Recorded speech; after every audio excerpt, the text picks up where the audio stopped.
Let's talk about some leadership problem solving mistakes. As a leader, you're pretty busy. You've got a lot going on. People are probably coming to you all the time with all sorts of questions.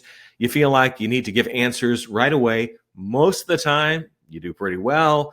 But looking back, do you ever feel like, oh, that wasn't quite the right decision? That might have cost us some money or just wasted some time. Today, I want to talk to you about some of these leadership problem solving mistakes that you can avoid, and it will save you time, perhaps even some money, and just reduce some of the frustration you may be feeling as a leader. You may be wondering, okay, who is this guy?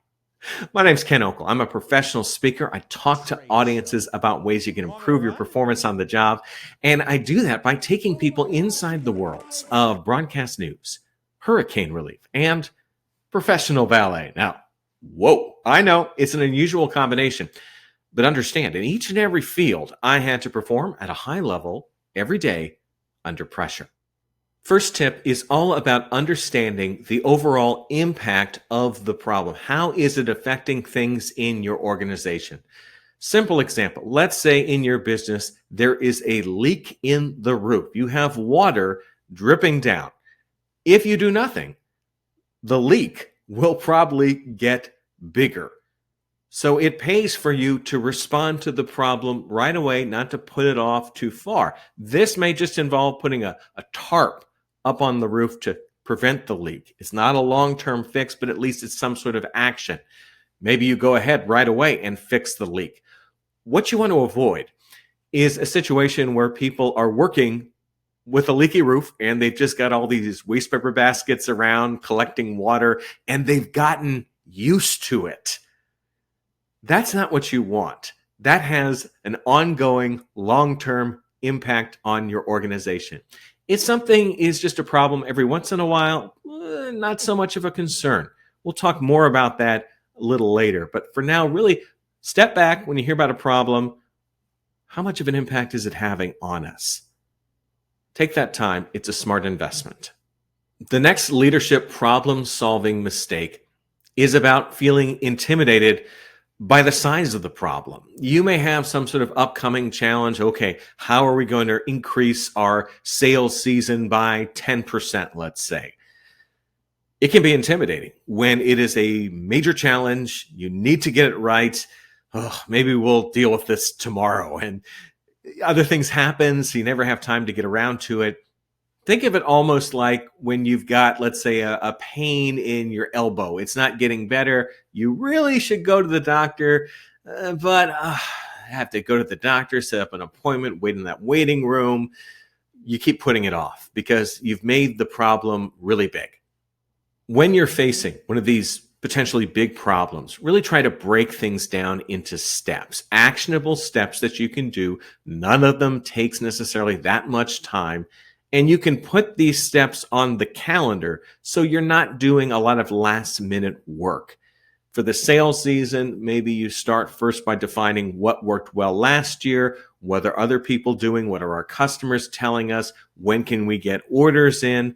All of these are steps that you can map out. Suddenly a large task becomes less intimidating and you're not having to plan for your biggest sales event a day or two ahead of time, where anything that you do at that point really isn't going to have that much of an impact.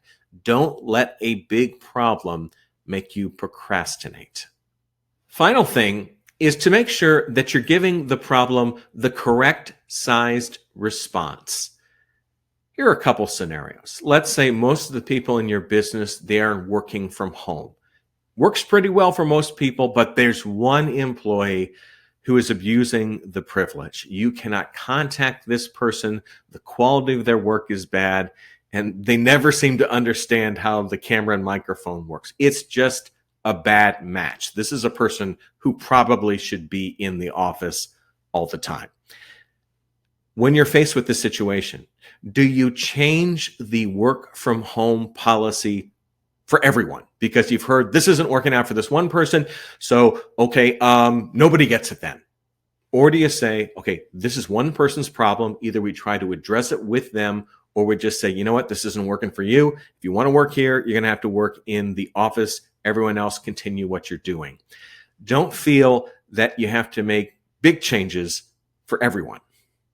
Sometimes when you're faced with an ongoing problem, you may feel like, okay, we've got to spend a lot of money to solve it, when actually there may be a simple solution or just a change that you can make. For instance, let's say you've got a really nice office copy machine, except every once in a while it jams and someone has to unjam the paper jam or whatever's wrong with it. It takes a few minutes. It's a little frustrating.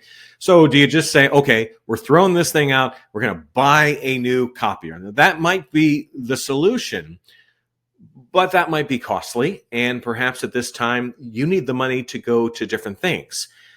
Maybe a closer inspection of the situation would reveal that the copier jams sometimes when it has to staple documents together. Something about that process, it just doesn't work that well. Otherwise, the copier is fine. Perhaps in this instance, you can live without the ability for the copier to staple things. I realize it's a feature of the machine. Yeah, it should work. But if the alternative is buying an expensive machine that maybe you can't afford right away, then perhaps living with this problem is acceptable. It's not a hole in the roof that's getting worse. You've defined the boundaries of this problem, and it's like, you know what? We're fine. We can deal with this. Let's not choose an expensive solution just because we feel like we have to act. For more about me, go to my website, kenokel.com.